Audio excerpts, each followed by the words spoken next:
kaibigan, ngayon po ay may share ako sa mga kapares kong FW. Alam niyo po, may natuklasan ako magandang ipanlinis sa mga bintana, lalo na po yung may mga stain dahil sa ulan.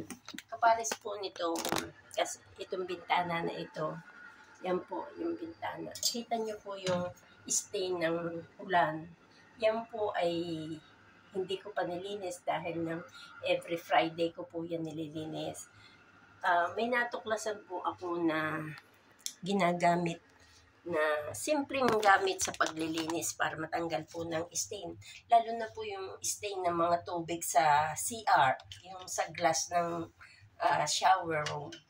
Ito po ay tinuro sa akin ng aking amo na yung pong vinegar at saka dishwashing liquid at saka water lang po. Ipag-mix ko lang po yun para yun po yung panlinis ko sa bintana. Kasi hindi naman daw po siya sa nagtitipid para bumili ng glass cleaner. Pero pagka glass cleaner po yung ating ginamit, yung pong amoy noon may ammonia, hindi daw po maganda sa kalusugan. Kaya sabi niya, vinegar at saka yung dishwashing liquid at saka tubig lang. Maganda po talaga. Yun po ang gamit ko sa aking paglilinis ng bintana. Kaya ito po, naubos na yung aking ginawa. Gagawa po uli ako. Kasi maganda po yung resulta ng ng bintana, ng mga glass. Talagang napaka-clear po niya. Makintab siya. Kaya, yun po yung pinapagawa sa akin ni amo ko. Ito po. Isimpla po ako ng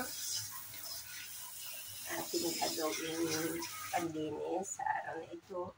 Dahil ako po ay maglilinis ng CR namin. Ang banyo. Shower room.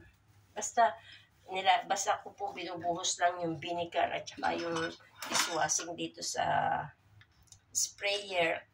Tapos, yun po, may mix ko na. Yan na po yung aking gagamitin sa paglilinis ko ng mga glass, lalo na po sa bintana. Kasi yung stain ng ulan.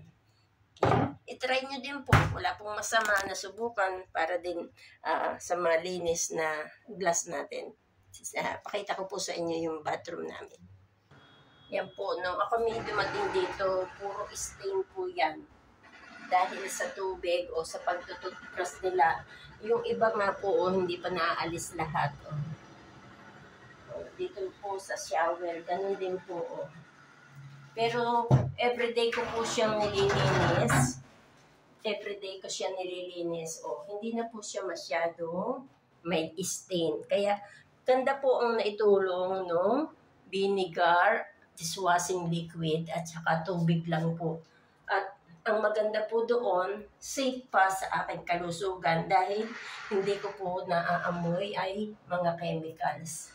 Kaya try nyo po, wala pong masama na subukan para nga sa ganun po makita natin yung resulta din sa inyong glass o sa mga window. Kaya marami pong salamat sa panonood ng video. Share ko lang po yung aking natutunan. Maraming po salamat. God bless. See you again next video. Bye for now.